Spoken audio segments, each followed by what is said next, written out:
The bulldozer stopped 10 feet from my fence line, and the man in the pale blue blazer was already smiling like he'd won something. Henrik Voss always smiled like that, like a man reading from a script only he could see. Behind him, floodlights the size of dinner tables lit up a half-finished building with a marquee frame bolted above the door, the kind you'd see outside a real casino in a real city, not stapled together on a gravel pad at the edge of a cattle ranch in the hill country. He had a laminated binder tucked under one arm, the same binder he carried to every HOA meeting, thick with maps he did not understand. I stood at my gate that night in my work boots and my barn jacket, and I did not say a word. I just watched them pour the last of the concrete under lights bright enough to wake the dead, and I let them. Because I already knew something Henrik Voss did not, something that would turn his grand opening into the last decision he ever made as president of Lindenbrook Ridge Estates. If you're watching this from your porch tonight, or your kitchen table, or a truck cab with the engine still running, go ahead and hit subscribe before this gets good, because it is about to get very good. My name is Anton Marek, and before I was anybody's neighbor, I was a compliance auditor for the State Gaming Control Board for 26 years. I want to say that plainly, right up front, because it matters later, though I never once mentioned it to anyone at Lindenbrook Ridge, not at a single meeting, not at a single fence line argument. I let people believe what they wanted to believe about the quiet man who kept cattle on the back acreage. Mostly they believed I was nobody worth worrying about. The ranch had been Ilsa's family's land for 3 generations before it was mine. Her grandfather had run goats on it, her father had run cattle, and when Ilsa and I married, we ran it together. Badly at first, then well enough. She was the one who understood the land, who could read a fence line like other people read a newspaper. I was the numbers man, the paperwork man, the one who filed things properly and kept every deed and easement in a fireproof box, because that was simply how my mind worked. When Ilsa passed 2 winters ago, her heart, quick and without much warning, on a Tuesday morning while she was feeding the hens, I thought about selling the whole place and moving into town where I wouldn't have to look at her garden every morning. I didn't sell. I stayed because leaving felt like losing her twice, and because somebody had to keep the fences up. Lindenbrook Ridge Estates went up on the old Petrosian dairy land about 4 years before Ilsa died. 60 houses, a gatehouse nobody staffed, and a homeowners association that took itself far more seriously than 60 houses required. For the first couple of years, the development and the ranch coexisted the way strangers do. A wave across the fence, the occasional complaint about the smell of cattle when the wind blew wrong, nothing that couldn't be settled with a phone call. Then, 18 months after Ilsa's funeral, Henrik Voss became HOA president, and the wave across the fence turned into something else entirely. Henrik was somewhere in his 50s, broad through the shoulders, with silver hair combed so precisely it looked painted on, and he wore that same pale blue blazer to everything. The pool committee meeting, the 4th of July barbecue, even once to a funeral, or so I heard. He carried a leather binder everywhere, stuffed with printed emails and a plat map he liked to wave around like a deed to the kingdom. He had moved into Lindenbrook Ridge from some subdivision 2 counties over, made his money in something to do with commercial real estate signage, and decided almost immediately that the HOA needed modernizing. His word, used constantly, usually right before he proposed something that benefited him directly. His obsession, from nearly his first month as president, was a strip of land he called the Back 40, 40-some acres of scrub and hardpan running along the northern edge of my property, between my working pasture and the Lindenbrook Ridge cul-de-sacs. Henrik had convinced himself, based on an outdated plat map from before the county resurveyed the area in the 90s, that the Back 40 belonged to the HOA as common land, designated for community use. He'd mentioned it to me twice at the mailbox cluster, testing the water, watching my face for a reaction. I gave him nothing, because I knew the way only a man who spent 26 years reading paperwork for a living could know, that the Back 40 had been platted to the Petrosian family, then sold whole to Ilsa's grandfather in 1961, then passed down through 3 generations of deeds that I had personally reviewed, notarized and filed in a fireproof box 18 inches from where I was standing, at that very mailbox. The old plat Henrik waved around was superseded, void, replaced by a corrected survey that the county recorder still had on file. He was building his entire vision of community amenities on a legal foundation that did not exist. I let him keep believing it. Not out of cruelty, at least not at first. I told myself I was being neighborly, giving him room to figure it out on his own. The way you'd let a man keep digging in the wrong spot for buried treasure, because eventually the shovel hits rock and he stops. I didn't yet know how far Henrik intended to dig. The first sign of real trouble came on a Saturday morning in April, when I walked the fence line and found survey stakes, bright orange flags on wire pins, running clean through what I knew, with total legal certainty, was my land. Not Henrik's back 40 theory, not disputed acreage, my deeded pasture, 40 yards inside my own fence. I found Henrik at the clubhouse an hour later, blazer and all, reviewing paint samples for the pool deck. "Those stakes on the north pasture," I said. "Somebody's surveying inside my fence line." He didn't even look up from the paint swatches. "That's the community's back acreage, Anton. We had it surveyed properly this time. You're welcome to see the report." "I'd like to," I said. "I'll have someone email it to you," he said, in the tone people use when they have no intention of ever sending an email. He never did. I let it go. I told myself it was a misunderstanding that would resolve itself once cooler heads and correct paperwork got involved, and that pulling my own deed out at that moment would only make Henrik dig his heels in further out of pride. So I said nothing more that week. I simply drove into the county recorder's office on Monday and pulled certified copies of everything. The 1961 sale, the corrected 1994 survey, the current deed with my and Ilsa's names on it, God rest her. And I put the folder in the fireproof box and I waited. Strike 2 came in June, and it was worse. I came home from a supply run to find a section of my north fence had been cut and rolled back, not knocked down by weather, not pushed by cattle, but cleanly cut with bolt cutters and laid open like a curtain. And beyond it, stakes and string marking out what looked like a building footprint, sitting square in the middle of my hayfield. 12 of my cattle had wandered through the gap and were grazing on the HOA's manicured cul-de-sac lawns, and 3 separate homeowners had already called animal control before I'd even gotten my boots back on. I drove straight to Henrik's house. He answered the door still holding a glass of iced tea, condensation running down his knuckles. "Somebody cut my fence," I said.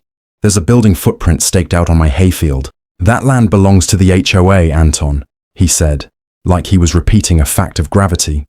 "We've been very patient about the fence situation. Frankly, your cattle wandering is the community's real concern here, not a few feet of survey string." "A few feet," I said. "Henrik, that's 60 yards past any line you've ever shown me." "I have the survey," he said. "You've never once shown me yours." That stopped me, because he was right, and it needled at something in me. Not fear, but the beginning of a decision. I still didn't show him. I said evenly, "Fix my fence by Friday, or I will." And I turned and left before I said something I couldn't walk back. He didn't fix it. I fixed it myself that weekend, wire and posts, and 2 full days of sweat, muttering to myself the whole time about patience being a virtue I was rapidly spending down to nothing. Strike 3 came in August, and it is the reason I am telling you this story at all. I came home from a cattle auction 2 towns over to find heavy equipment, a grader, a small excavator, a flatbed loaded with steel framing, parked on my hayfield, engines running, and 6 men in hard hats standing over blueprints spread across the excavator's hood. My fence, the one I had just rebuilt with my own hands, was gone entirely. Not cut this time, but torn out by the roots, posts and all, and stacked in a heap like scrap. Henrik was there in his blazer, absurdly, standing in the dust in dress shoes, gesturing at the blueprints like a general reviewing a battle map. "What in God's name is this?" I said, and my voice came out lower and harder than I intended. "Community entertainment venue," Henrik said, beaming. "Gaming floor, event hall, full bar. The board approved it unanimously last month. It's going to fund the HOA for the next decade, Anton. No more special assessments, no more dues increases. This is the future of Lindenbrook Ridge. On my land, on the community's land," he said. And then, almost gently, like he was doing me a kindness, I know it's hard to let go of the idea that this was ever yours, but the survey is the survey. I looked past him at the stakes marking a footprint the size of a small hotel, at the excavator idling 6 feet from where Ilse's grandfather used to run goats, at my torn-out fence stacked like kindling, and something in me went very still and very quiet. The specific stillness of a man who has just stopped being patient and started being precise. "Finish it," I said. Henrik blinked. "Excuse me?" "Finish your building," I said. "Don't let me stop you." I turned and walked back to my truck while 6 men in hard hats stared after me like I'd lost my mind. And Henrik called something after me about seeing reason at last. And I did not look back because I already knew exactly what I needed to do. And none of it involved arguing with a man in a blazer about a survey he'd never actually let me see. That night, I opened the fireproof box for the first time in months and laid every document out on the kitchen table under the lamp Ilse used to read by. I am not, by nature, a man who moves fast. 26 years auditing gaming operators teaches you that the fastest way to lose a case is to act before your file is airtight. So I built my file the way I'd built 1,000 files before, methodically, patiently, like a man laying brick. First, the paper trail. I drove back to the county recorder's office and requested certified sealed copies, not photocopies, actual certified documents with the recorder's raised stamp. Of the 1961 deed, the 1994 corrected survey that superseded the old plat Henrik was so fond of waving around, and the current deed of record, filed jointly under Ilse's and my names, transferred solely to me after her passing with probate documentation attached. I had the county surveyor, a soft-spoken man named Radek, who'd done work for me twice before on fence disputes, walk the actual boundary with GPS equipment and file a fresh certified plat, confirming, beyond any argument, that the back 40 Henrik believed belonged to the HOA sat entirely, unambiguously inside my deeded property. Radek shook his head at the HOA's survey stakes the whole time we walked the line. "Whoever drew this up either didn't pull current records or didn't want to," he said. I didn't tell him which one I suspected. Second, the gaming angle, which is where my old career finally earned its keep. A commercial gaming floor, slot machines, table games, a gaming floor, as Henrik himself had called it, cannot legally operate in this state without an operator's license from the Gaming Control Board, and an operator's license application requires, as its very first exhibit, proof of site control, a deed, a long-term lease, or written authorization from the actual legal title holder of the property where the gaming floor will sit. I still had contacts at the board, old colleagues, a former deputy director named Mireille Anderson, who trained under me my first 5 years there. And over coffee one afternoon in town, without revealing more than I needed to, I confirmed what I already suspected. An HOA cannot self-certify site control over land it does not in fact own. If Lindenbrook Ridge Estates filed for a gaming license using a deed or survey that didn't match the county's certified records, the application wouldn't just stall. It would be denied. And depending on how the paperwork was worded, it could expose the HOA's officers personally to liability for misrepresentation on a state gaming application.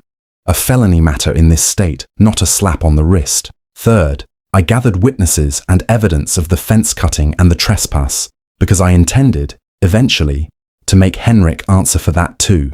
Photographs of the cut wire, the torn posts, dated and time-stamped, a signed statement from Radek about the survey discrepancy, and quiet conversations with 3 neighbours, the Halversons and old Mrs. Bujak 2 lots down, who'd watched the whole thing happen from their yards and were more than willing to say so once they understood the HOA had built on land that was never theirs to begin with.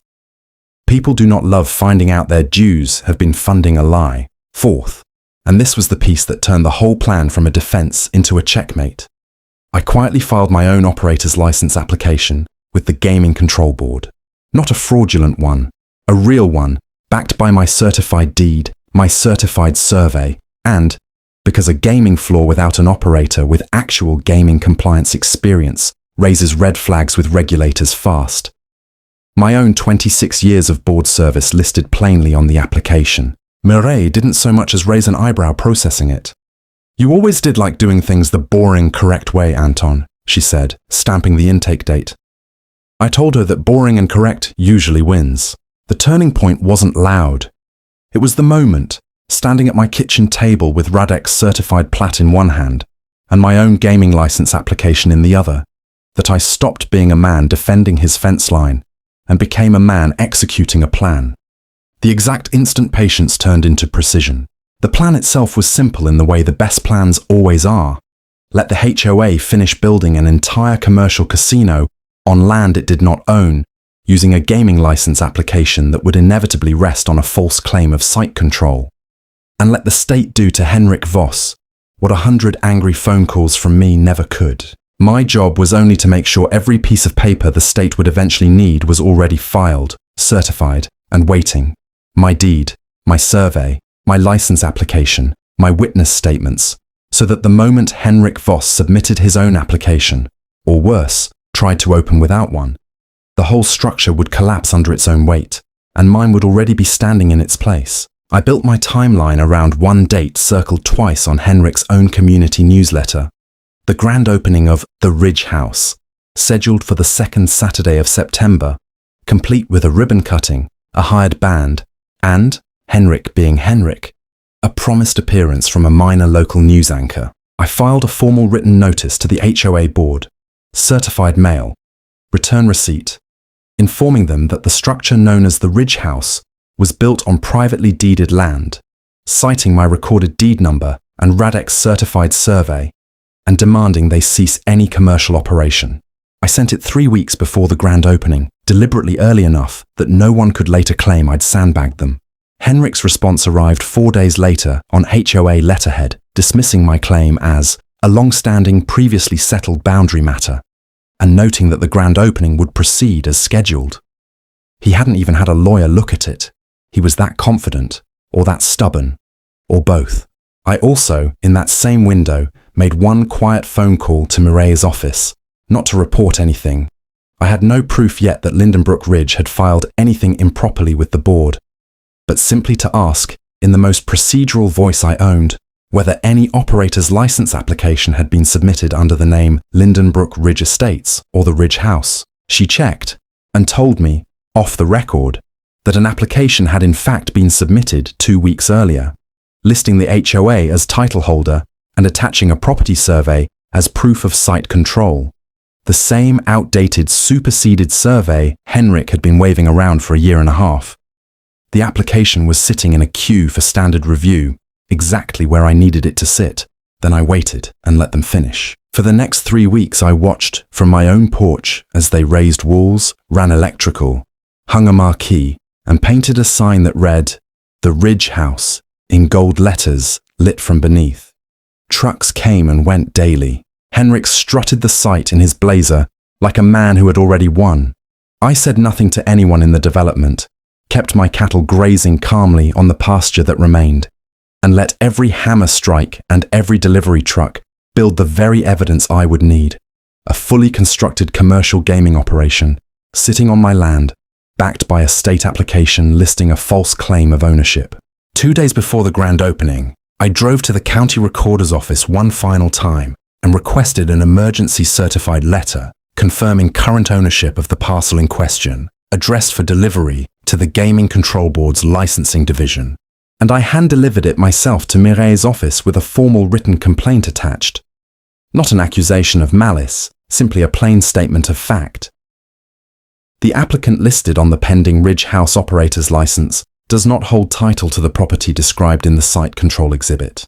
And here is the certified proof. I attached my own deed, my own certified survey, and, quietly, almost as an afterthought on the cover letter, my own operator's license application, filed weeks earlier, listing the same physical address, this time backed by an actual valid certified claim of ownership.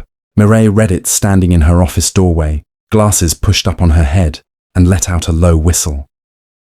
Anton, she said, you built the entire case before you even told me there was a case. That's usually how it works, I said. She told me the board would need to act fast.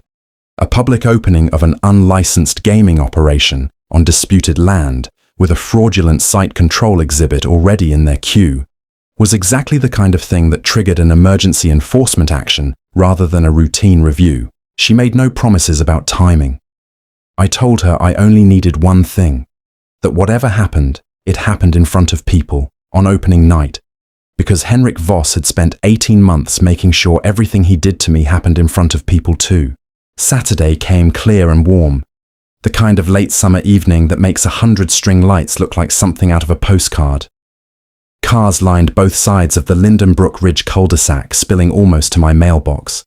Henrik stood on a small riser in front of the Ridge house in a brand new pale blue blazer. I recognized it immediately, crisper than the old one, bought specially for the occasion. With a microphone in one hand and a pair of oversized ceremonial scissors in the other, ready to cut a wide gold ribbon strung across the entrance. A hired 4-piece band played something upbeat near the parking area. The minor local news anchor stood off to one side in heels, sinking slightly into the gravel, waiting for her cue. I walked over from my own gate, not sneaking, not rushing, just walking the way I walk every evening to check the fence. Except this time, half of Lindenbrook Ridge Estates was standing between me and my own hayfield, watching a man in a blazer prepare to cut a ribbon on a building that legally belonged to me.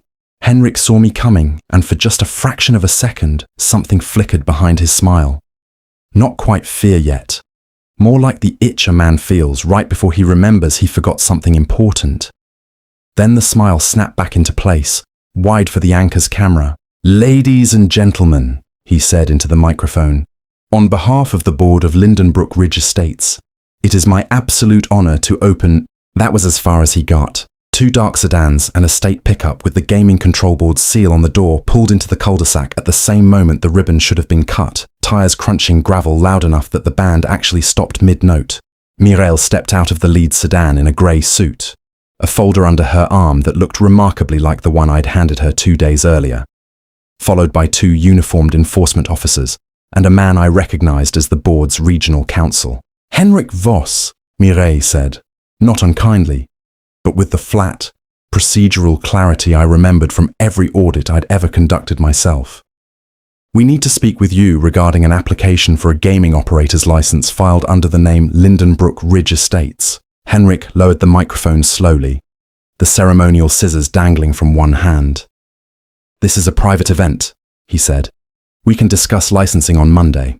"This is an unlicensed commercial gaming operation," the regional counsel said, stepping forward.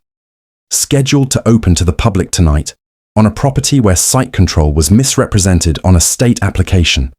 We're not able to let that happen on Monday's schedule, Mr. Voss. It has to happen now." A ripple went through the crowd, the kind of low murmur 100 people make when they realize, all at once, that the evening has gone somewhere they didn't expect. Henrik's smile finally cracked all the way open into something closer to panic. "There's no misrepresentation," he said, louder now, more for the crowd than for the council. "This land has belonged to the HOA for years. It's clearly marked on our survey. The survey attached to your application was superseded by a county-recorded correction in 1994, Mireille said, opening her folder and holding up a document I recognized instantly because I had personally handed it to her. "This is the current certified deed for the parcel your building sits on. It's held by an individual named Anton Marek, who filed his own operator's license for this exact address 3 weeks before your application was submitted, with valid site control attached." Every head on that gravel lot turned toward me at once. I hadn't said a single word. I hadn't needed to. "Anton," Henrik said. And for the first time in 18 months, his voice didn't sound like a man reading from a script. It sounded like a man realizing the script had been written by someone else the whole time. "You told me to finish it," he said, quieter now, almost pleading, forgetting the microphone was still live in his hand, his own words crackling out over the speakers to the whole crowd. "You said finish your building. You knew." "I did," I said. "I also told Radek to survey it, the recorder to certify it, and the board to review it. You just never asked any of the people who actually had the answers." The enforcement officers moved Henrik gently but firmly away from the ribbon, away from the microphone, toward the pickup with the state seal on the door, while the regional council began explaining, loud enough for the crowd, and unfortunately for Henrik, loud enough for the local news anchor's live shot, that the HOA's board members individually could face civil liability, and in Henrik's case as the filing officer, potential referral for criminal misrepresentation on a state application, for knowingly submitting outdated survey documents as proof of ownership. Someone in the crowd, I believe it was one of the Halversons, actually laughed, a short, disbelieving bark of a laugh, before catching herself. The gold ribbon stayed uncut, stretched limp across the entrance to a casino that would never open a single gaming table under Henrik Voss's name. The fallout took about 6 weeks to fully settle, though the shape of it was clear within days. The HOA board, facing the very real threat of personal liability, voted Henrik out of the presidency in an emergency session I did not attend, but heard about from 3 separate neighbors, each version more colorful than the last. The board issued a formal cease and desist on any gaming operation at the address, and separately opened an inquiry into whether Henrik had personally directed the outdated survey to be submitted, which, based on emails Radek's original correspondence eventually surfaced during discovery, he had. The county, for its part, fined the HOA for the unpermitted construction and the trespass onto deeded property, and required a full settlement with me for the torn-out fencing, the wandered cattle, and, because Radek's report documented it clearly, the unauthorized grading of my hayfield. I didn't ask for much. I asked for the fence rebuilt properly, professionally, at their expense, and I asked for the building. That last part surprised the mediator more than anyone. The HOA, desperate to avoid further liability and eager to be rid of a half-built casino sitting on land it turned out never to have owned, agreed to transfer the entire structure to me for a token sum, essentially the cost of the concrete pad, in exchange for my dropping any further claims against individual board members beyond Henrik. Henrik Voss moved out of Lindenbrook Ridge Estates that November. I heard he sold at a loss and didn't say goodbye to anyone, not even at the mailbox. The pale blue blazer, as far as I know, went with him. People ask me sometimes, at the feed store or the auction yard, why I let it go on so long. Why I stood at that gate and watched them pour concrete on my own field instead of stopping it on day one. I've thought about that question more than I've thought about almost anything since Ilse passed. And the truest answer I have is this. Anger convinces you to fight loud, but the land itself, if you let it, will teach you to fight quiet. Ilse's grandfather never raised his voice at a soul in his life, and he kept that ranch for 40 years anyway, because he understood that the strongest fence isn't the one you defend with your fists. It's the one you can prove, on paper, was never in question to begin with. Henrik Voss lost his home because he mistook confidence for correctness, and I kept mine because I understood the difference. If there's a lesson in it, that's the one I'd choose. Certainty without proof is just a louder kind of guessing, and eventually, somebody with the actual paperwork is going to walk up and ask to see your survey. The Ridge House still stands out on that hayfield, gold letters and all, though I've had the sign changed to read the Marrick Grange, and these days it hosts the county 4-H auction every spring, and the Halverson's daughter's wedding is booked there for June. Ilse would have liked that a great deal more than a casino, I think. She always said a barn should hold community, not slot machines, and it took Henrik Voss building me one by accident to finally prove her right. So tell me, if somebody built on your land believing a lie, would you have stopped them at the fence, or would you have let them finish it first? Drop your answer in the comments. I read every one of them. And if this kind of story is the kind you want more of, go ahead and subscribe before you go, because Henrik Voss is far from the last blazer-wearing fool I've had the pleasure of outlasting.